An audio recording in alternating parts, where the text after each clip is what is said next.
Hey all, this is Michael from PhoneJunkie.org. Currently you see a Blackberry Bold 9900. Very nice device here. I'm going ahead and go do a review on this. First I'm going to start out with the specs of it. Go ahead and take this cover off here.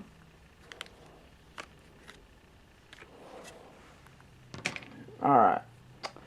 As you see here, as I turn the phone around to the side, we have a metal band that goes all the way around the phone. Gives it a pretty nice feel there. Oops. Lock that. Pretty nice feel. Not too heavy, not too light. Actually doesn't give it a cheap feel. It makes it feel like you have something worth holding. Once the buttons, everything feel good. Everything goes well. Now, as most of you already know, this phone was released, I believe it was quarter 3 of 2011, somewhere around August of 2011, around that time. Some of you may have had it, some of you may have not, but for the ones that haven't had it, I'm going to go ahead and give you my input on this. I currently have been using this phone for about 2 weeks now. I use a Blackberry as my business phone, as just because I need to respond to emails quick. I need to stay in touch with people, and that's what, to me, that's what REM really comes into focus with. As my personal phone, I use the iPhone 4S. We can compare it to that. I have a case on it. Let me get this case off so we can compare size here. Now, my number one question is, which phone do I like better? My number one answer always is, it depends on what I need it for.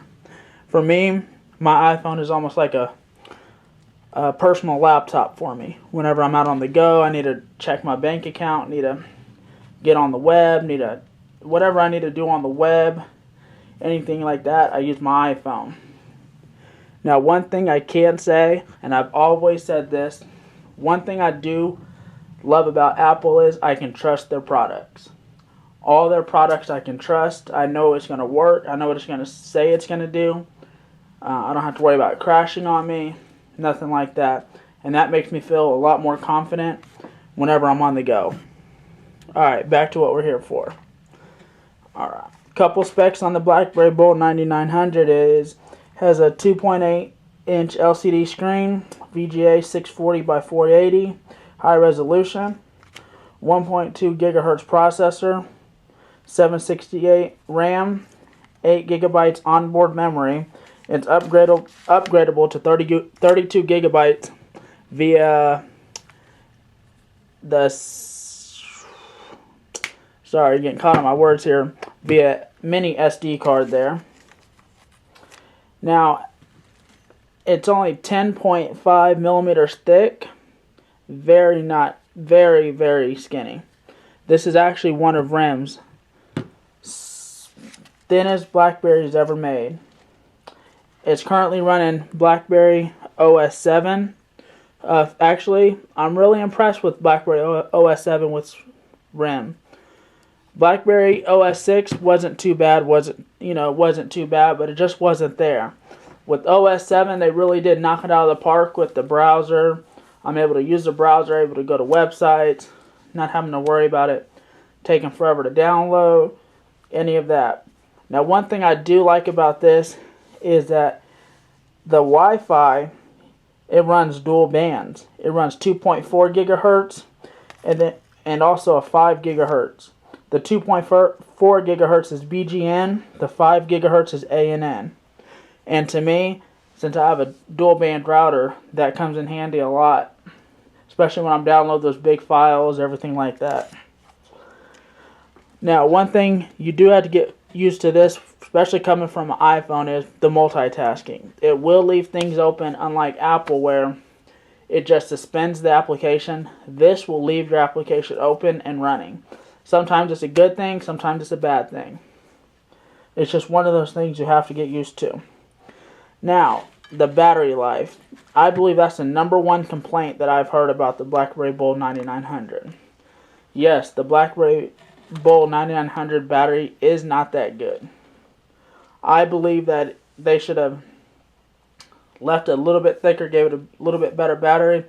But hey, it gets me through the day. But I also have an iPhone 4S that I can use to help me when I need to get on Twitter, things like that.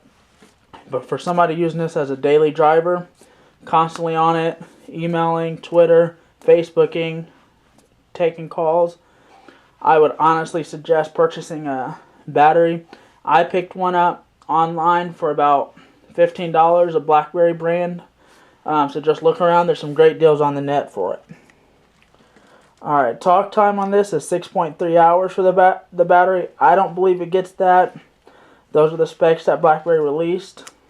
It has a 5 megapixel camera, 720p HD video. It has 4 times zoom. This phone is capable of geotagging. It has flash and it does face detection. Alright, now enough with the specs. Let's see how this phone works. Alright. Now, as we all know, the best thing I believe everybody loves about the original Bold 9000 was the keyboard. I mean, this thing is just nice. I mean, when you get on it, you just go. I feel like I'm typing on a regular keyboard with this. And that's one thing. I mean, I can type pretty fast on the iPhone 4S, but I make a lot of mistakes. With this, no mistakes, you just go.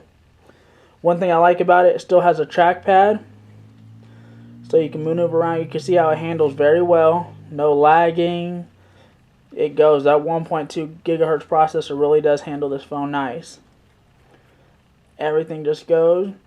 But also, if I just need to click something, there, I'm there. One thing I do not like about this on the browser, sometimes the mouse just doesn't work. I mean, not the mouse. Just sometimes when you try to tap it, it seems a little off. So you have to go in and use the mouse. Alright. A lot of people keep asking me, what do you should I buy the Blackberry Bold 9900 or the iPhone 4S? It really depends. It's all up to you. What do you need it for? What are you using it for? The Blackberry Bold, you can still browse on the internet. You can still play videos. You're just not going to have that big screen. You're not going to have the web browsing experience as good as you would on an iPhone. The applications to me with iOS are a lot way better than the Blackberry store here. I was told here in the near future that Blackberry has something going on where you're going to be able to install Android applications. I don't know how true that is, but let's say that's just a rumor I've heard, so always keep that in mind. Alright, sorry about that. You're going to see a little lapse in there. I had to take a quick break to grab something. But back to our review here. Now, the main on-screen of the operating system you have right here. You have a choice of however many bars you want it to display here. Me, I just mainly use these ones. So you can have 2 up all the time. Or you can have 1, 3, however many you want there. But if you just swipe up, you get your full menu here, as you can see right there, or you can minimize it, whatever you want to do there. Go over to favorites, all that, but we'll go deeper into that later, another video there. Alright, now I'll show off the browser here. Now this is running on the AT&T, I quote, 4G network. Now this says 4G on there. Right now it's on Wi-Fi, but it's supposed to be running on 4G. It says 4G in there, but as I looked on AT&T's website, they do not have Kansas City on their 4G LTE network, so I don't know. But it has 4G up there, but currently I'm running on the 5 gigahertz Wi-Fi, so that'll explain some of the speed, a little bit of speed there. So we'll just go to CNN.com here. So loads up there. Of course, it's a mobile website. No. Up, down. Alright, now let's try one that's not.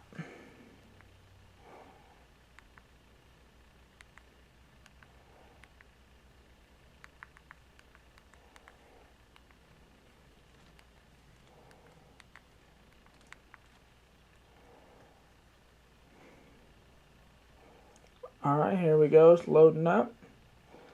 Alright. Still got a little bit loading there. Rendering the page up. Alright, looks like we got it loaded. Alright.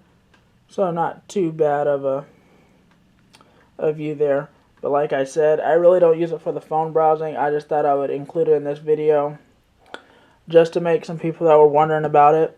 Now this is just a quick review on the phone. If any of you have any questions, just email me at mike@phonejunkie.org. Follow me on twitter.com @MikePhoneJunkie. I am currently running an iPhone 4S giveaway. So keep paying attention because that's going to be happening in the next few days. You all have a good day. Please comment below.